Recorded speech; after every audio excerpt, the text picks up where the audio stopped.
ناظرین محترم، ابتدا میں عزیر بلوچ نے اپنے کیریئر کا آغاز 2001 میں لیاری کے میئرشپ کے الیکشن میں حصہ لے کر کیا، لیکن پیپلز پارٹی کے نمائندے حبیب حسن کے مقابلے میں اس کو شکست کا سامنا کرنا پڑا،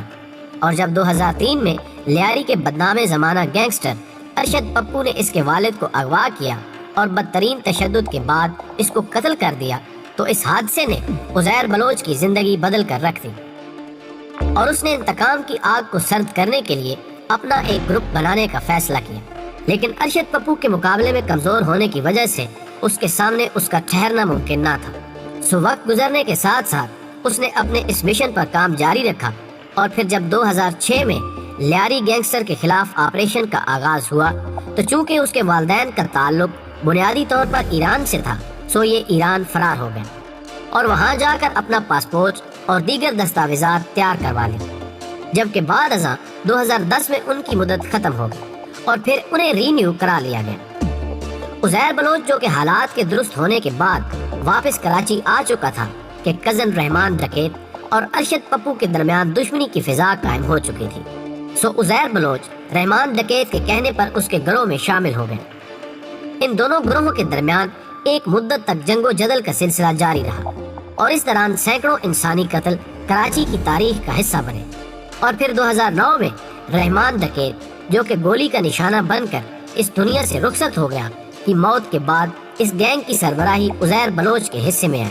جس نے اس دوران پیپلز پارٹی کی اعلیٰ قیادت کے بہت سے افراد سے تعلقات استوار کر لیے تھے، نے زیادہ دلیری کے ساتھ اپنی سرگرمیاں جاری رکھی۔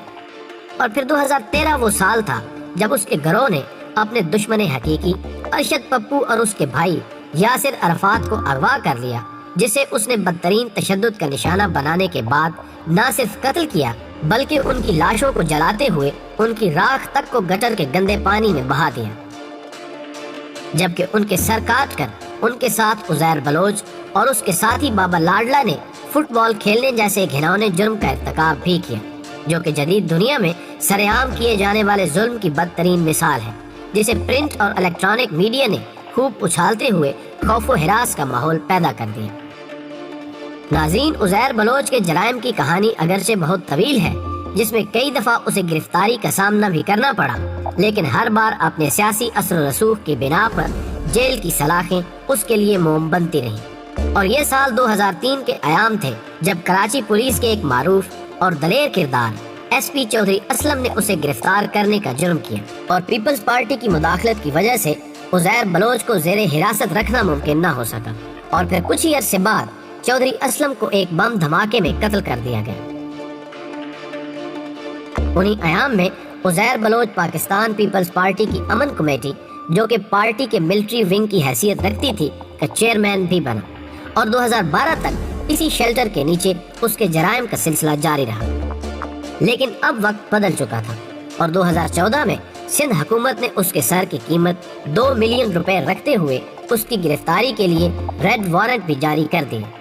چونکہ وہ 50 سے زیادہ قتل و غارت گری اور دیگر سنگین جرائم میں پولیس کو مطلوب تھا۔ عزیر بلوچ نے موسموں کو نامہربان دیکھتے ہوئے پاکستان سے فرار ہونا مناسب سمجھا، اور پھر 29 دسمبر 2015 کو انٹرپول کی مدد سے اسے دبئی انٹرنیشنل ایئرپورٹ سے گرفتار کر لیا گیا، اور پھر 30 جنوری 2016 کو رینجرز نے اسے اپنی تحویل میں لیتے ہوئے سندھ ہائی کورٹ کے انسداد دہشت گردی کے جج سے جسمانی ریمانڈ حاصل کر لیا، جو کہ ابھی تک ایک دفعہ پھر جیل کی سلاخوں کو موم کرنے کی حسرت دل میں بسائے بیٹھا ہے۔ ناظرین، اس بدبخت قاتل نے آئین شکنی اور قتل و غارت گری سے جتنی دولت کمائی کے بارے میں دستیاب معلومات کے مطابق اس کی مالیت تقریباً 421 ملین روپے بنتی ہے، جس میں ملک اور بیرون ملک بنائی جانے والی جائیدادیں بھی شامل ہیں۔